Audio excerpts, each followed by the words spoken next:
Anyway, so you guys have a pretty head-on approach to conservation. Stop the poachers right there where they are, on the crime scene. But I'm mostly interviewing like nerdy scientists and experts and stuff, that kind of Yeah, conservationist, not people with guns and stuff. yeah. So what do you think about sustainable use and I don't know, wildlife economics?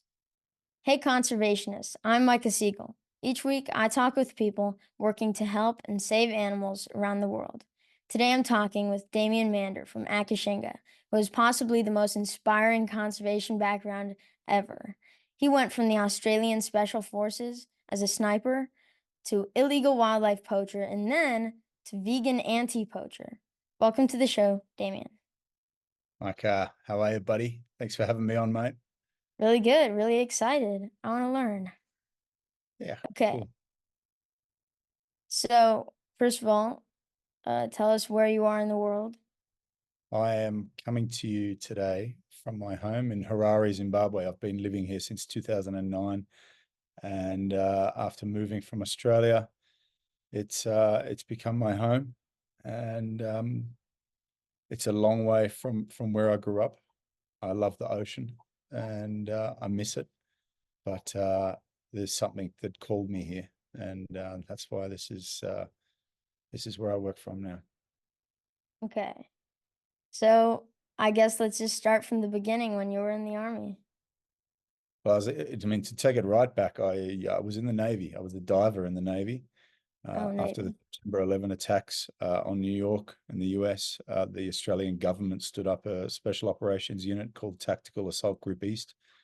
I tried out for that unit and got in it and became a special operations sniper. After that, I spent 3 years in Iraq. In 2008, left Iraq with no direction on what my purpose was. There's not too many jobs for a sniper in the local newspaper when you go back home. So um, it's fair to say I was pretty lost. I think purpose is the most elusive thing in life, and many people spend their whole life looking for it. And in the military, I had purpose, and when I left the military, I lost it. And what I didn't realize was there was a bigger purpose out there for me. I just had to go and find it, and that's what brought me to Africa. We are all a product of our past, right? We're all changing all the time. We're learning, we're making mistakes, uh, we're fixing them, we're getting a little bit older, a little bit wiser. We're traveling, we're seeing other people, other cultures, other communities, and we take all of that in, and it becomes a part of who we are. And it was traveling through Africa back in 2009. I saw what was happening to wildlife. They were being killed by these paramilitary style units, hunting rhinos for their horns, hunting elephants for their tusks, so they could be sold on the other side of the world as ornaments or traditional medicine. And then I saw the people, the wildlife rangers that were out there trying to protect these animals. Now, I'd just come from Iraq and special operations. We had anything we needed to do our job. And then I come across and I see these rangers doing perhaps the most important job in the world, protecting the heart and lungs of the planet, nature, and they just didn't have the resources that we had. They didn't even have boots, didn't even have ammunition to go up against groups of 15, sometimes 20 armed poachers. And so I thought I could make a difference. And I started working with an anti-poaching unit in Zimbabwe, and one thing led to another.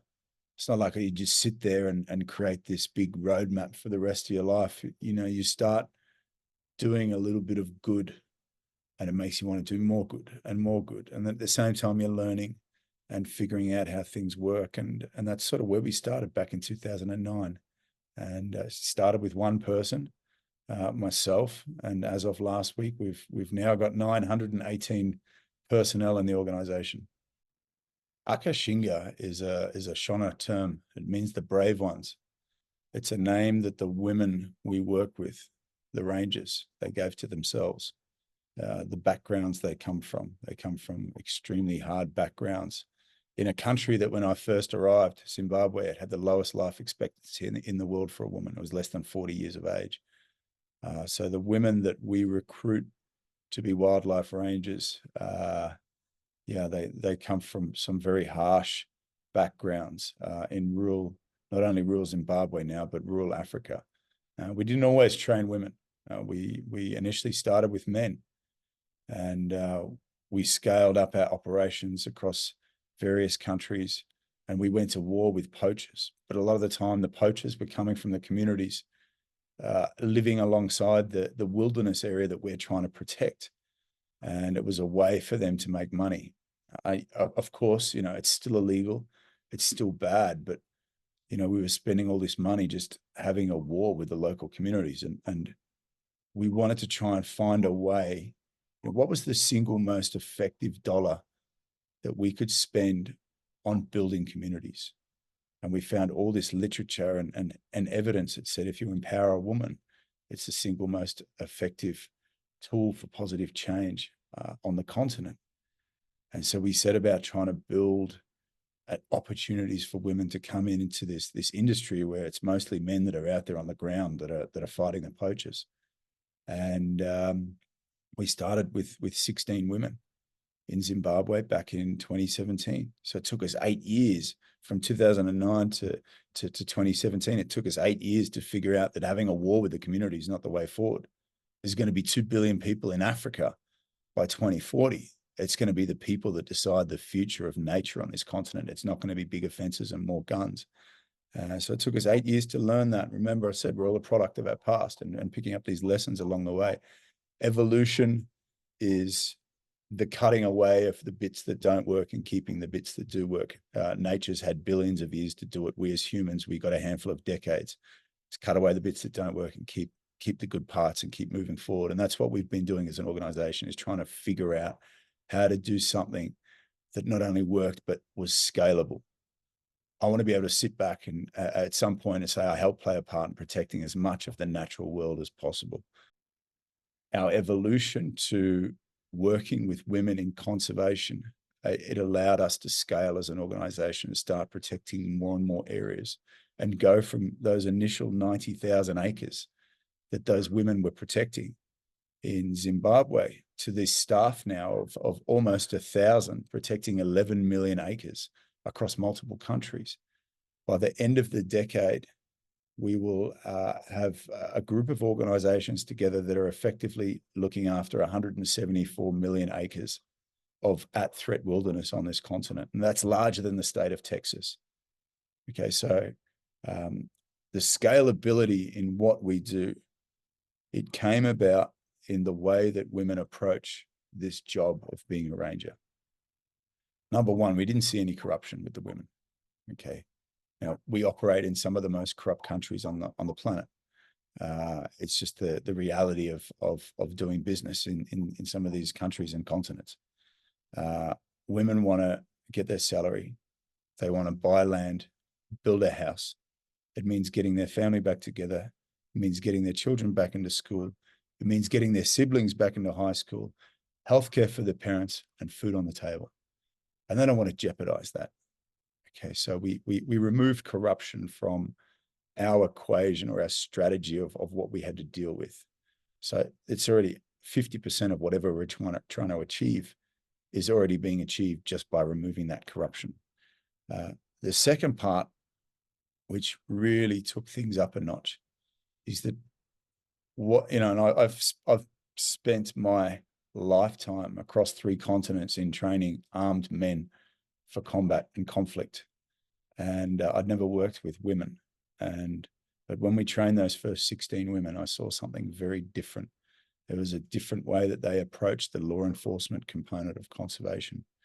I saw a natural ability to de-escalate situations that would otherwise lead to conflict.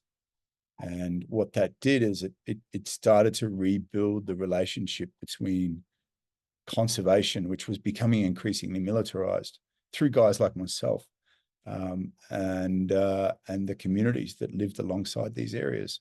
It started to mend that relationship. And so we stopped spending money on helicopters and more guns and bigger fences, and we started spending it on hiring more women that invested their money into the communities. And the money that we saved on military hardware, we started putting into local clinics and schools and funding scholarships for underprivileged children, paying for registered nurses, paying for teachers' salaries, building roads, drilling water for communities, putting electricity into local hospitals and clinics. And all of this started to allow the communities to see that there was more to conservation than just a bunch of guys with guns trying to protect these animals. There was actually a bunch of social benefits that were now being linked as part of this holistic Akashinga model that we've built out. We're still tweaking it. We're still figuring out little bits and pieces that work better in some places and not in others.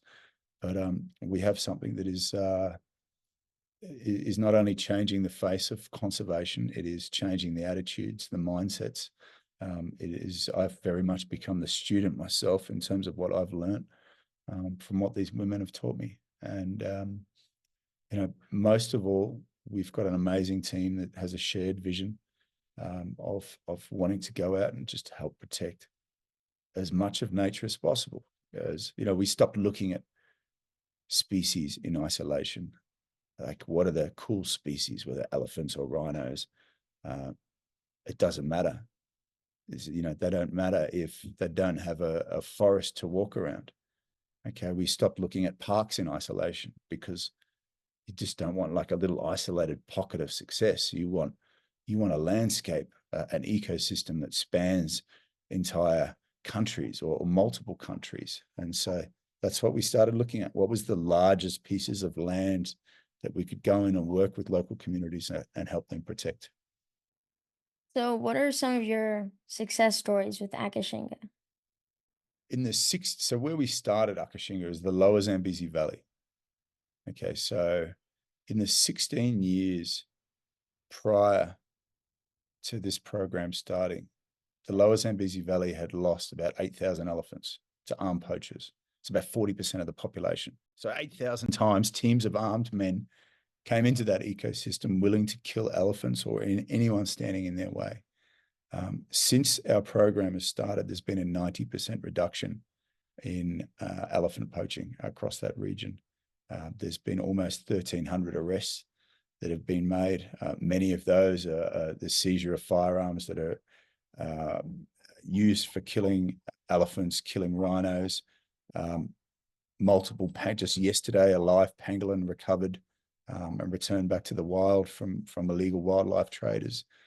So there's been a huge downturn in poaching. We've seen an almost 400% increase in wildlife populations in our project areas in Zimbabwe. So it's working. Don't the poachers sort of come from the same place as the anti poachers in desperate need? Yeah. I mean, in some cases, and in many cases, depending on the area, a big part of what we do is try to create alternative livelihoods. So there's jobs for poachers, or there's enough investment going into the community that the community as a whole sees that the benefits of what we are doing far outweigh some poaching activities that may take place. We're never going to please everybody, but how do we keep enough of the population on sides to see the positive outcomes of what we're doing? There's also two types of poaching. You've got subsistence poaching. That's people just trying to put food on the table. We work a lot with local communities and doing food programs as well, and plus creating alternate jobs in those communities. The other side of poaching is the commercial trade, where you've got people that are setting up hundreds of traps to try and sell massive amounts of meat, or poaching elephants for their tusks, rhinos for their horns, pangolins. So yeah, there's different types. And look, the stakes are pretty high. If these guys get caught killing an elephant, they're going to go to jail for 9 years in Zimbabwe. They know what they're doing is not right, but people are still going to take risks. It doesn't matter what it is. It's one of the largest criminal networks in the world, criminal industries in the world, fourth largest behind guns, drugs, and human trafficking. Okay, so it is just another currency for many organized crime syndicates. Unfortunately, it's the people on the ground at a rural level that are often caught up being the ones pulling the triggers. Were you at one point a poacher? Or But look, when I was back in Australia, and just before the military, I used to go out used to go out hunting deer in national parks. And, that was illegal. It was hugely illegal. I got caught for it, actually, got arrested. So Did? yeah, and it's, so I come from the other side of this, and I was just poaching because we wanted the trophies. Which is worse than, even poaching for the meat. I was killing an animal, an innocent creature who all it wanted to do was live. And I took away the one thing that an animal or a person wants. They want safety, security, to build family structures. And I would take that away from them. And so it is with a deep level of reflection um, that I'm able to talk to you today from where I've come from to where I am. I haven't eaten a piece of meat in 11 years. I don't want to kill an animal. I don't want to pay someone else to do it for me.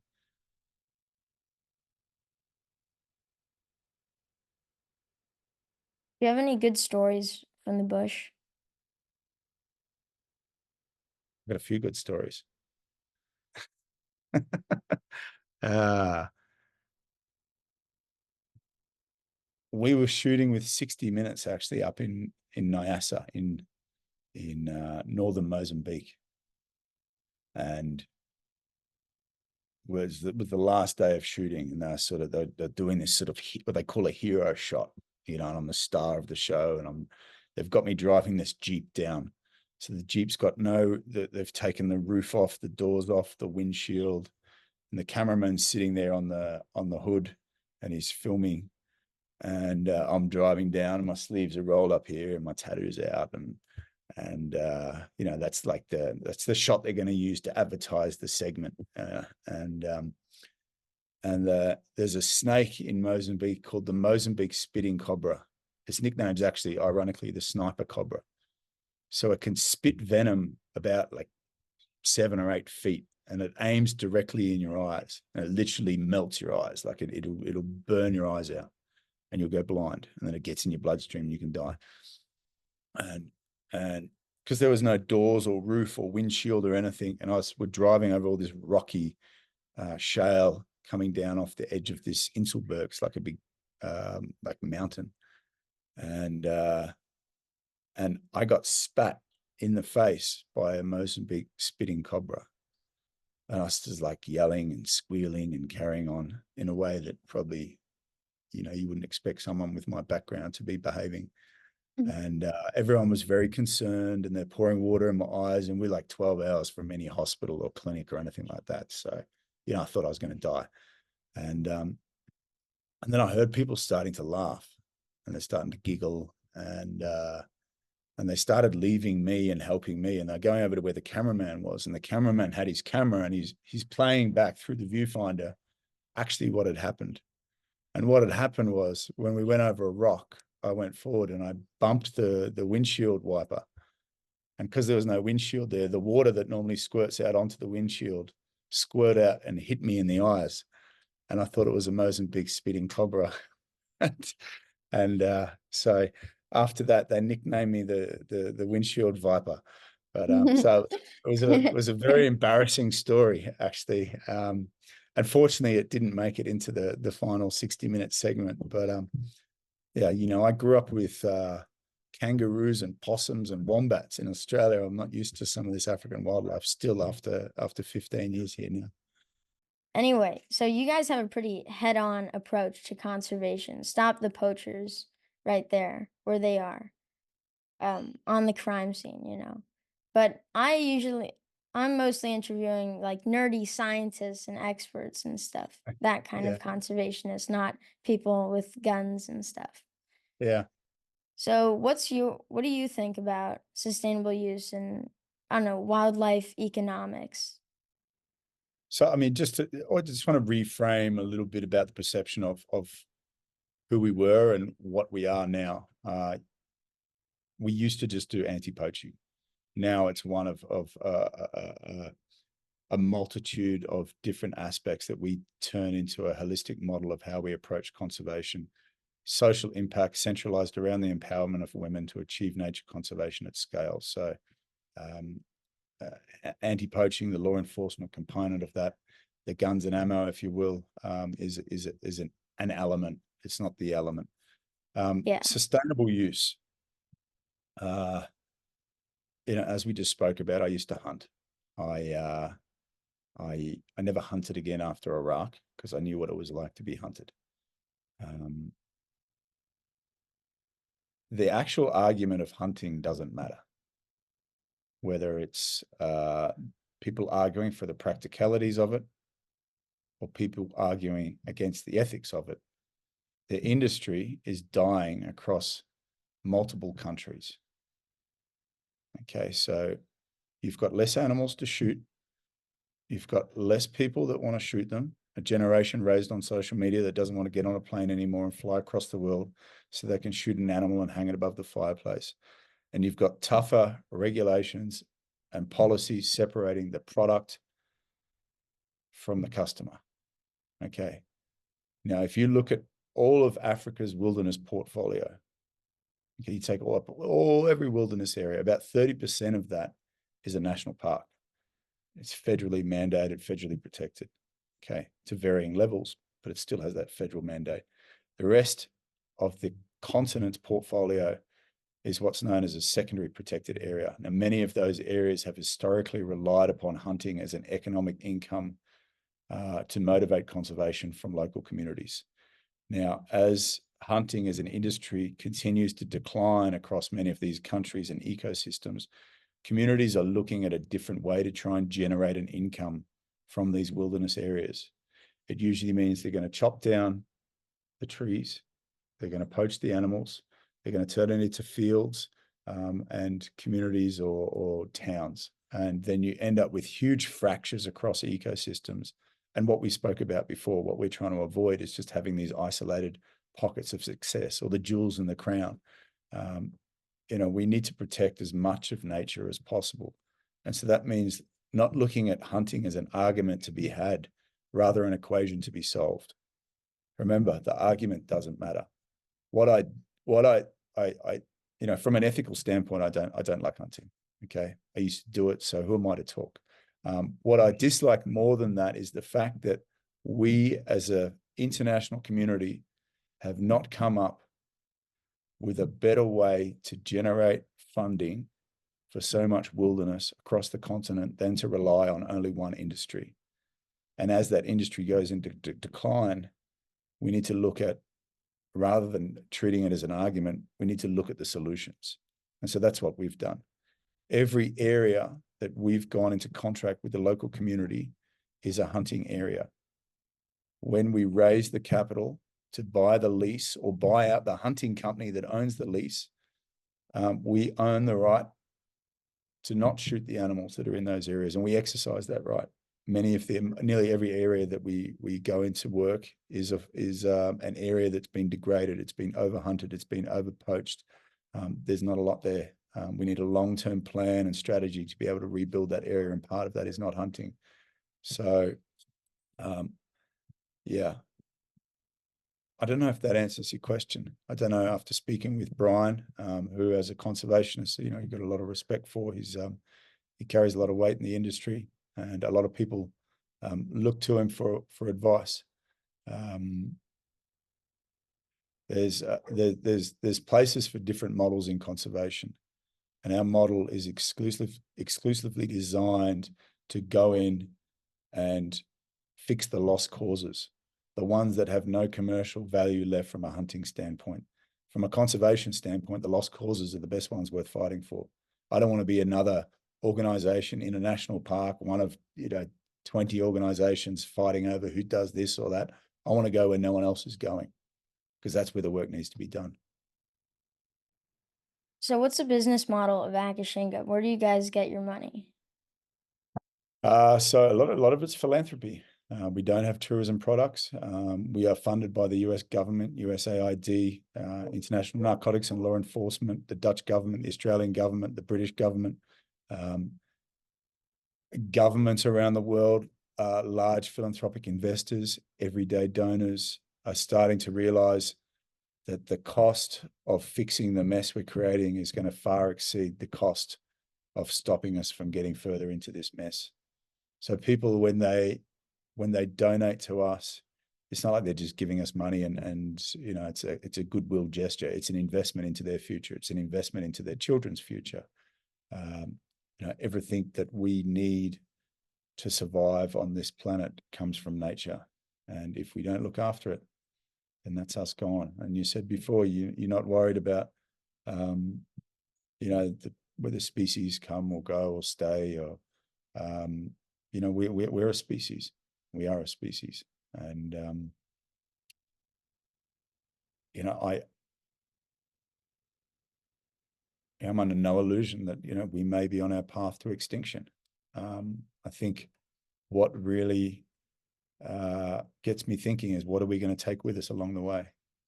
And, we're often fighting against a rising tide. That's what it feels like sometimes. But you know what? I love a good fight. I love a good fight. And, whatever the outcome may be, I'm not going down with that one. Yeah. How can animals help pay for themselves? How can ecotourism help? Well, animals already pay for themselves because they drive ecosystems which provide ecosystem services. Ecosystem services is the air that we breathe, the water that we drink, the atmosphere that we have. It's the culture that we get. It's the food that comes from the wilderness. It's the medicines that are drawn from jungles. Animals are part of that. These things don't just sit there by themselves. There's an intricate system called biodiversity, and the richer the biodiversity, the better the product, and we're relying on that. So I don't think we should look at animals as how they need to justify their existence to us, and especially from an economic standpoint. Okay, animals are the victims in our own greed and what we are trying to create and dominate across this planet. We are the only species on this planet that has the power to determine what level of suffering is acceptable for all other beings. And I don't think animals at all, from what we've done to them and what we've destroyed and taken from nature, they don't owe us a thing. So, what's the long-term solution that will end the poaching? I think the more that the world starts to realize that our future is dependent on how much nature we're going to look after, and that it's not just a species or a park or an area, it's all of nature together, and that richness of biodiversity that I spoke about. The more that people start to realize that the reaction that we will get from nature in terms of cyclones, hurricanes, floods, and nature not being there to help mitigate those disasters that are happening, as we see oceans rising, people will start to realize that, we have to look after nature. And I don't know what the long-term solution is. I know that what we're doing, trying to hold on to as much of the natural world as possible, is the best thing that I can do with my life. I don't have all the answers. Poaching is an illegal activity. It's always going to be there. Just like people are always going to rob banks, and people are always going to steal cars. People are always going to pull guns and pull knives, because we're dealing with human beings. You're never going to get 100% perfect. But, can we hold on to enough of nature to ensure that we have a future as well? So, what would you and your organization like to accomplish in the next 10 years? So I'll tell you about our end of decade goal, because, us humans like to think in these little convenient packages of 5 and 10 years and decade ends, whereas nature likes to think in hundreds and thousands of years. But we want to have 30 million acres personally, as our organization, protected by the end of the decade. We want to have stood up an alliance of organizations that are helping protect that 174 million acres, and onwards and upwards from there. It's every day is a challenge, but every day is also a reward. And we have a fantastic team that we've built across multiple countries, and we have ups and we have downs. We had a country manager that passed away 2 weeks ago, had a heart attack on the job, Van Wyck. an amazing conservationist that had dedicated four decades of his life to helping protect animals, ecosystems, and the millions of little heartbeats that are in those ecosystems. And so, yeah, we have good days and we have bad days, but we keep moving forward. Thank you so much for talking with me today, Damien. And thank you for watching. You can help animals by hitting the like button and subscribing to this channel. I'll see you next time on Nature's Guardians. Bye.